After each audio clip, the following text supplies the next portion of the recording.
നമസ്കാരം. കഴിഞ്ഞ ദിവസം മലപ്പുറത്തുണ്ടായ ഒരു സംഭവം, അതായത് ഒരു കുട്ടി മരിക്കാനും അതിനുശേഷം അതിൻ്റെ അമ്മൂമ്മയും മരിക്കാനുണ്ടായ സംഭവം നിങ്ങൾ എല്ലാവരും കേട്ടിട്ടുണ്ടാവും.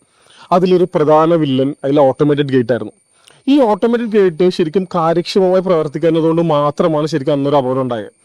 ഇതിന് ഒരുപാട് വഴികളുണ്ട്. നമുക്കിതിനെക്കുറിച്ച് ഡീറ്റെയിൽ ആയിട്ട് ഒരു എക്സ്പേർട്ടിൻ്റെ അടുത്ത് തന്നെ ചോദിക്കാം.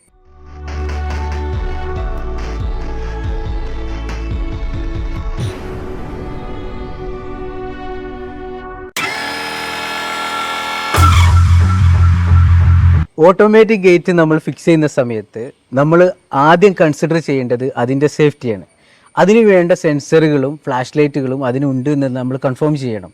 Photo cell safety, obstacle safety, അതുപോലെ ഫ്ലാഷ് ലൈറ്റുകൾ ഇതെല്ലാം അതിനുണ്ട് എന്നുള്ളതും അത് പ്രവർത്തിക്കുന്നുണ്ട് എന്നുള്ളതും നമ്മൾ മസ്റ്റായിട്ട് കൺഫേം ചെയ്യേണ്ടതാണ്. ഈ ഗേറ്റിന് ഒബ്സ്റ്റാക്കിൾ സെൻസർ ഉണ്ടെന്നുള്ളത് നിങ്ങൾക്ക് മനസ്സിലാകുന്നത് ഇത് നമ്മളെ ഹിറ്റ് ചെയ്ത് കഴിഞ്ഞാൽ ഇതുപോലെ തിരിച്ചു പോകുന്നുണ്ടെങ്കിൽ ആ ഒബ്സ്റ്റാക്കിൾ സെൻസർ വർക്ക് ചെയ്യുന്നുണ്ടെന്നുള്ളത് നമുക്ക് മനസ്സിലാക്കാം.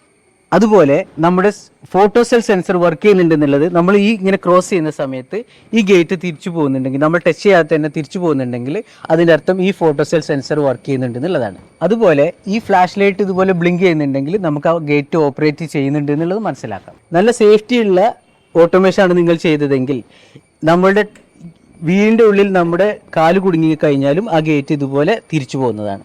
മറ്റൊന്ന്, ക്ലോസിംഗ് പൊസിഷനിലും ഓപ്പണിംഗ് പൊസിഷനിലും ഇതുപോലെ ബ്രാക്കറ്റ് ഫിക്സ് ചെയ്ത് കഴിഞ്ഞാൽ നമ്മുടെ ഗേറ്റ് ഇങ്ങോട്ട് മറിഞ്ഞുള്ള അപകടം നമുക്ക് ഒഴിവാക്കാം. സ്ലൈഡിംഗ് ഗേറ്റ് ആണെങ്കിലും സ്വിംഗ് ഗേറ്റ് ആണെങ്കിലും ഓപ്പണിംഗ് സൈഡിലും ക്ലോസിംഗ് സൈഡിലും നമുക്ക് സേഫ്റ്റി സെൻസറുകൾ, ഫോട്ടോസെൽ സെൻസറുകൾ കമ്പൽസറി ആണ്.